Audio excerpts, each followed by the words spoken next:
ফিরে এলাম বিরতির পর। নজর রাখবো এবার অন্যান্য খবরাখবরে। দীর্ঘদিন চুরির ঘটনা রাজ্যের বুকে ঘটেই চলেছে, প্রায় প্রত্যেক দিন সেই খবর আমরা সম্প্রচার করছি। আজও যেটা লক্ষ্য করা গেছে যে কদমতলা থানা এলাকার একের পর এক চুরির ঘটনায় আতঙ্কে এবার দিন কাটাচ্ছে সাধারণ মানুষ। গত দুদিন বিরতির পর বুধবার রাতের কোনো এক সময় ফের দুঃসাহসিক চুরিকাণ্ড সংঘটিত হয়েছে কদমতলা থানাধীন দক্ষিণ কদমতলা 2 নম্বর ওয়ার্ড এলাকার বাসিন্দা নির্মল নাথের বাড়িতে। তিনি জানিয়েছেন, প্রতিদিনের ন্যায় রাতের খাওয়া দাওয়া শেষ করে ঘুমিয়ে পড়েন পরিবারের সকল সদস্যরা এবং এদিন রাত আনুমানিক ঠিক 2টা নাগাদ গ্রিলের তালা ভেঙে ঘরের ভেতরে প্রবেশ করে চোরের দল।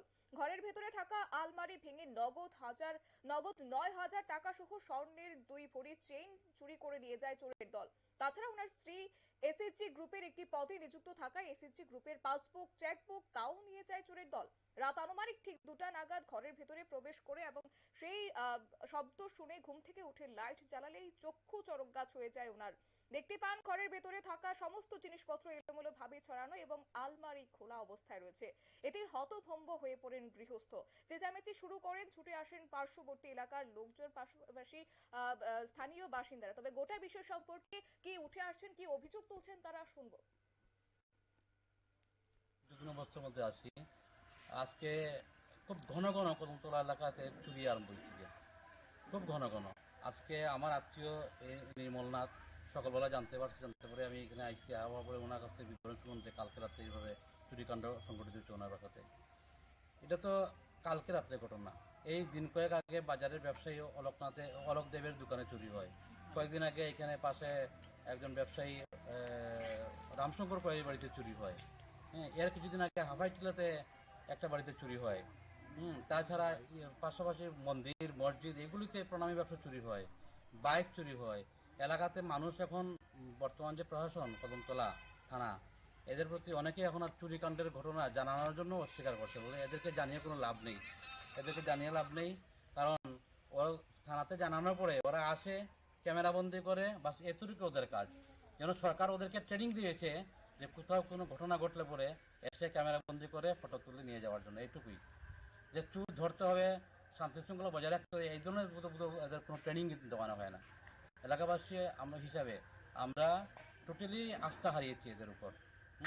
জানি না আমাদের ত্রিপুরার মুখ্যমন্ত্রী নজরে আসে কিনা জিনিসটা। যদি মুখ্যমন্ত্রী নজরে পৌঁছে, আমি মনে করি এইসব উর্দিদারি থানার স্টাফদেরকে এখানে রেখে কোনো লাভ নেই, এদেরকে এলাকা ছাড়া করা দরকার।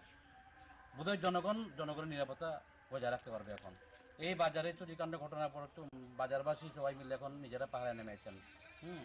এদের উপর কোনো ইয়ে নেই, আস্থা নেই।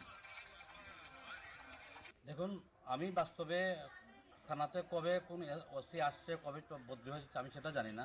তবে অতি সম্প্রতি চুরিকাণ্ড মাস দেড়েক দুয়েকের মধ্যে অত্যন্ত অতিমাত্রায় এটা চুরি হচ্ছে এখানে, খুব ঘন ঘন চুরি হচ্ছে, যেটা আগে ছিল না।